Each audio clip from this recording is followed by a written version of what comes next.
Hello friends, हमने fix term employment तक कर लिया था। अब हम गिग इकोनॉमी की तरफ आगे बढ़ते हैं। तो देखिए, पहले तो समझते हैं कि ये गिग इकोनॉमी होता क्या है। गिग इकोनॉमी बेसिकली वो वैसे वर्क होता है इन विच ऑर्गेनाइजेशन जो है या एम्प्लॉयज़ जो है वो कॉन्ट्रैक्ट करती है with independent workers for short term engagement on पर टाइम और पर टास्क बेसिस। तो बेसिकली गिग इकोनॉमी का बेसिक जो आपका पता होना चाहिए कि ये परमानेंट नहीं होता, ये टेम्पोरेरी होता है। ठीक है, पहला चीज़ पर टाइम या पर टास्क के बेसिस पे आपका होता है, मतलब एक छोटे पीरियड या किसी एक काम के लिए आपको हायर किया जाता है। इस तरह से आप इसको डिफाइन करोगे। अगर प्लेटफॉर्म जो बाकी जो गिग वर्कर्स का है ये प्लेटफॉर्म इनेबल्ड है, जैसे कि जोमेटो हो गया आज के टाइम में, या उबर हो गया। इसमें फ़ायदा क्या होता है कि ये ट्रांजैक्शनल है या टाइम और टास्क बेस्ड पेमेंट होता है इसमें। पहला पॉइंट। दूसरा कि फ्लेक्सिबिलिटी ऑफ सप्लाई। तीसरा इंडिविजुअल वर्कर। ये सारे प्लेटफॉर्म इनेबल्ड के कैरेक्टरिस्टिक हैं कि जैसा कि आप देख सकते हो उबर हो गया या जोमेटो या इस तरह के प्लेटफॉर्म बेस्ड जो नए नए जॉब्स हो रहे हैं। ठीक है, हम देखते हैं कि बेनिफिट्स क्या है, गिग इकोनॉमी क्यों इतना राइज कर रहा है। देखिए, पहला तो इसमें क्या होता है, जो efficiency of large scale discovery and fulfilment of labour and service. एक तो जो एफिशिएंसी है लेबर की खुद की, वो बढ़ जाती है, क्योंकि उससे पता है कि वो उसको ये काम करना है, वो जितना जल्दी ये काम करेगा उसको उसके लिए रिटर्न मिलेगा। और दूसरा पॉइंट है कि ये अलाइन करती है economic incentives across employer and workers, thereby increasing earning for workers while reducing fixed cost. मतलब कि दोनों को फ़ायदा हो रहा है। एक तरफ तो लेबर को भी फ़ायदा हो रहा है कि वो उसको एक इकोनॉमिक इंसेंटिव मिल रहा है, दूसरी तरफ जो वर्कर्स हैं उनको भी फ़ायदा हो रहा है कि उसे किसी वर्कर को लॉन्ग टर्म के लिए हायर नहीं करना पड़ रहा, बल्कि एक फिक्स्ड पीरियड में के लिए हायर करना पड़ रहा है। तो इससे क्या हो रहा है कि उसका जो कॉस्ट है वो कम हो जाता है। जो जो एम्प्लॉय है उसका कॉस्ट ऑफ हायरिंग कम हो जाता है। तीसरा फ़ायदा है कि ये कैटलाइज करता है economic recovery by providing labour on demand. मतलब कि कई बार ऐसा कुछ जॉब्स होते हैं जो कि लॉन्ग टर्म के लिए नहीं होता, बल्कि एक पार्टिकुलर जॉब के लिए होता है, और वो उस कंप्लीसन के बाद उस वर्कर की ज़रूरत नहीं पड़ती। तो इस तरह के जो जॉब्स होते हैं उसमें फ़ायदा होता है।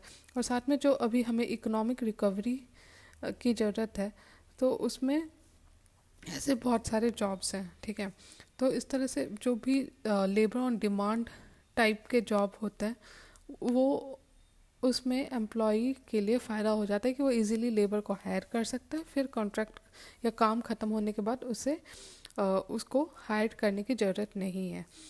जो चौथा पॉइंट है कि ये एक्सपेंड करता है labour participation specially for women and student. मतलब कि बहुत सारे ऐसे लोग हैं जो कि फुल टाइम नहीं कर सकते, लेकिन वो पार्ट टाइम कुछ अपने जो ज़रूरत है उसके लिए काम करना चाहते हैं, जैसे हो गया आपका वुमेन और दूसरे हो गए स्टूडेंट्स। तो इनके लिए भी फ़ायदा होता है कि वो अपने फ्री टाइम को ऐसे जॉब्स में लगा सकते हैं। पांचवा पॉइंट है कि कोलेट्रल बेनिफिट्स जो है associated with formalizing labour markets including financial inclusion, social protection. मतलब कि एक तरह से ओवरऑल देखो तो ज़्यादा अगर जो लेबर्स हैं, हमारा एम्प्लॉयमेंट है जितना जनरेट करेगा, वो उतना ज़्यादा हमारे लेबर मार्केट को फॉर्मलाइज करेगा।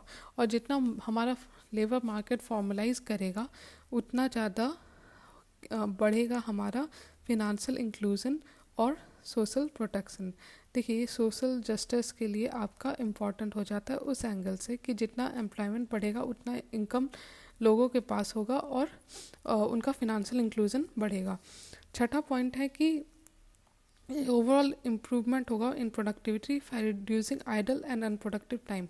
मतलब जो प्रोडक्टिविटी एज अ होल है, चाहे वो इकोनॉमी का हो या लेबर का हो या जो डिफरेंट बिजनेसेस हैं उनका खुद, वो उन सब का प्रोडक्टिविटी बढ़ेगा। और जितना प्रोडक्टिविटी बढ़ेगा, हमारी इकोनॉमी एज अ होल, हमारे नेशन एज अ होल के लिए अच्छा होगा। तो इस तरह से हमने देखा benefits associated with gig economy. अब देखते हैं कि किस किस ऐसे मॉडल्स हैं जहाँ पे गिग इकोनॉमी देखा जा रहा है। पहला तो है आपका डिजिटल मार्केट प्लेस। ठीक है, वो चाहे आपका अर्बन कंपनी हो, अर्बन क्लैम्प हो, जहाँ पे अलग अलग प्लम्बिंग, इलेक्ट्रिकल रिपेयर जैसे काम दिए जा रहे हैं, तो इस तरह के डिजिटल मार्केट प्लेस हो गए ऐसे जगह। दूसरा है सर्विस लिस्टिंग प्लेटफॉर्म। वहाँ भी आप देखोगे कि जैसे कि ट्रूलेंसर हो गया, तो यहाँ पे अब डिमांड के अनुसार जॉब जनरेट होता है या प्रोफेशनल सर्विस दिया जाता है, तो सर्विस लिस्टिंग प्लेटफॉर्म। तीसरा है एसेट सर्विस शेयरिंग, इसमें आपका आएगा ऊबर जैसे कंपनी, जो कि किसी एक इंसान के पास कार है, वो ऊबर के थ्रू उसको शेयर करता है, तो एसेट शेयरिंग, सर्विस शेयरिंग, ये आपका तीसरा हो गया। लेकिन साथ में हमें ये भी समझने की ज़रूरत है कि क्या क्या प्रॉब्लम्स अराइज करता है गिग इकोनॉमी में, तो वो आपको याद रखना होगा। देखिए, पहला तो है कि जॉब सिक्योरिटी। जैसा कि फिक्स टर्म एम्प्लॉयमेंट में भी हमने देखा था कि जॉब सिक्योरिटी इशू बहुत बड़ा प्रॉब्लम होता है गिग इकोनॉमी में, क्योंकि एक फिक्स्ड पीरियड या फिक्स्ड जॉब के लिए आपको हायर किया गया है, तो इसमें ना सोशल सिक्योरिटी होता है ना जॉब सिक्योरिटी होता है, तो इस कारण साइकोलॉजिकल स्ट्रेस या मेंटल स्ट्रेस रहता है वर्कर्स पे। दूसरा है कि जो सोशल सिक्योरिटी बेनिफिट्स है वो भी नहीं मिलता, जैसे कि आपका इंश्योरेंस हो गया या ईपीएफ हो गया, ये सब ऐसे बेनिफिट्स हैं जो कि गिग इकोनॉमी में नहीं दिया गया है, तो वो प्रॉब्लम हो जाता है कि जो वर्कर्स हैं उनके पास इंश्योरेंस नहीं है, ईपीएफ नहीं है। तीसरा कि ये एक तरह का स्किल अपग्रेडेशन का इसमें बहुत लिमिटेड चांस होता है, या कैरियर प्रोग्रेशन का भी, क्योंकि ये फिक्स टर्म के लिए है और मोस्टली ये ट्रेडिशनल जॉब से अटैच्ड रहते हैं, तो वो जो एक प्रोग्रेशन होता है विद टाइम, वो उसमें कमी देखी गई है, तो लिमिटेड अपॉर्चुनिटीज़ का भी इसमें आपका चैलेंजेस है। चौथा पॉइंट है कि जो वर्कर्स है वो एक्सप्लॉइट किया जा सकता है, क्योंकि ऐसा कोई लॉन्ग टर्म एग्रीमेंट नहीं है बिटवीन द ऑर्गेनाइजेशन और वर्कर्स, तो कई बार वर्कर्स का ही एक्सप्लॉयटेशन देखा गया। कई बार जोमेटो और ऊबर जैसे कंपनी के भी वर्कर्स कंप्लेन करते हैं कि उनका एक्सप्लॉयटेशन हो रहा है, तो कई ऐसे केसेस होते हैं। तो चौथा पॉइंट है कि एक्सप्लॉयटेशन ऑफ वर्कर्स, और ऐसे जो वर्कर्स है गिग इकोनॉमी, इनका कोई यूनियन नहीं है, ना कोई जो वर्कर्स हैं उनके बीच में कोई बातचीत होती है, ये वर्क टू वर्क बेसिस पे है, तो इसलिए टोटली जो एक्सप्लॉयटेशन ऑफ लेबर होने का चांस हाई हो जाता है। ठीक है। पांचवा है कि जो लेबर लॉज हैं बहुत सारे, वो इन ऑर्गेनाइजेशन जैसे ऊबर जोमेटो पे अप्लाई नहीं होते। जो लेबर लॉज एप्लीकेबल का जो बेसिक रिक्वायरमेंट है, ये ऑर्गेनाइजेशन वो फुलफ़िल नहीं करती, तो साथ में जो मॉनिटर करना इन जैसे कंपनी को बहुत डिफ़िकल्ट हो जाता है। जो लेबर लॉज है उनका एप्लीकेबिलिटी मुश्किल हो जाता है। ठीक है। नेक्स्ट पॉइंट है कि अर्बन और रूरल डिस्पैरिटी, मतलब कि ये जो देखा गया है गिग इकोनॉमी का, इसका फ़ायदा मोस्टली अर्बन यूथ ही उठा पा रहा है ज़्यादा।